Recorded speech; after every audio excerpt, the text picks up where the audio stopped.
When I first started flying in the 60s, it was very romantic. We wore suits and ties, and I flew on the Concorde from London to New York.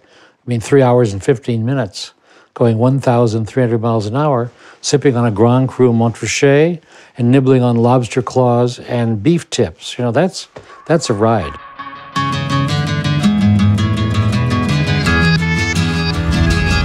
Well, we've probably been doing the future thing for as long as we've been around.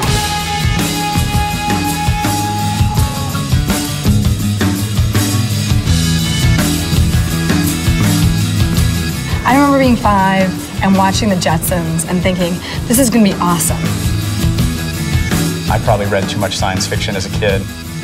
In the last century, science fiction promised us some pretty cool forms of mobility, and a brave group of innovators have tried to turn these visions of the future into reality, with varying results. If anything should go wrong, how'd you get down? Is there a parachute harness of any kind? No, we rely on gravity. But these same pioneers paved the way for radical changes in transportation, and making what we're actually going to get even better.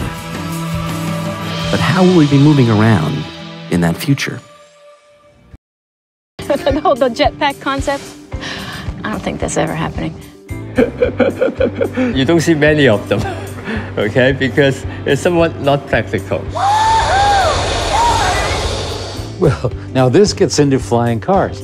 There's several models of experimental flying cars. They never have come to market. The wings came off and you stored them in your garage. Trust that to your local, guy down the street to put his wings on right. It's a nightmare.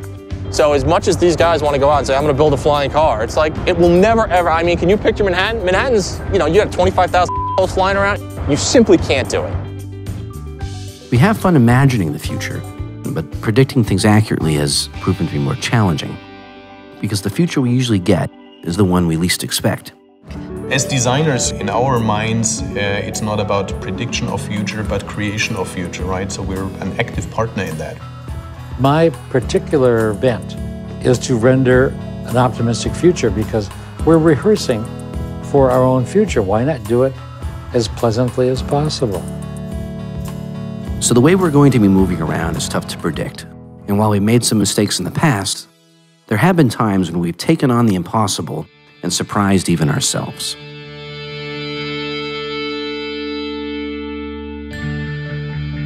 It's an exciting time right now in space because, we're right at the cusp of this fundamental shift in space transportation.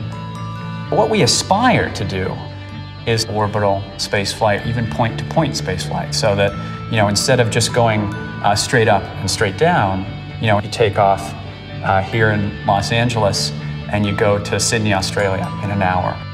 Low Earth orbit travel is going to change our opinion of what's a long ways to go.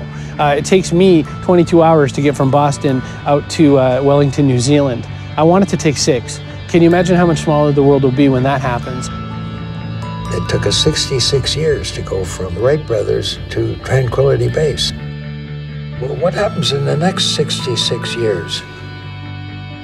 Probably what comes next is that tourist trip to Saturn or that tourist trip to Mars. Go down to the surface, plant a flower, see if it grows. That's the kind of beautiful moment that I think the next 10 to 20 years will hold. The car and the airplane are roughly the same age, but while air travel has progressed from a 12-second flight over Kitty Hawk, North Carolina, to a 240,000-mile journey to the moon, our ground transportation is yet to make the same breakthroughs. Our vehicles are more comfortable and efficient than ever, but is that enough to meet the needs of our future? There's not too many products that you can identify that have had this same fundamental genetic makeup for over 120 years. And so we are in a transition into a sustainable lifestyle. That's not a bad thing. Yeah, it's not a bad thing. It's just different. We're entering into a future now of a whole new DNA for the automobile. A way of thinking about the car and how it fits into our lives, along with the enormous communications technology that we have to help us live our lives in even better ways. Now that's mobility, all right? That's transportation. And we have new generations coming along and things are rapidly increasing. And it's time now to move on.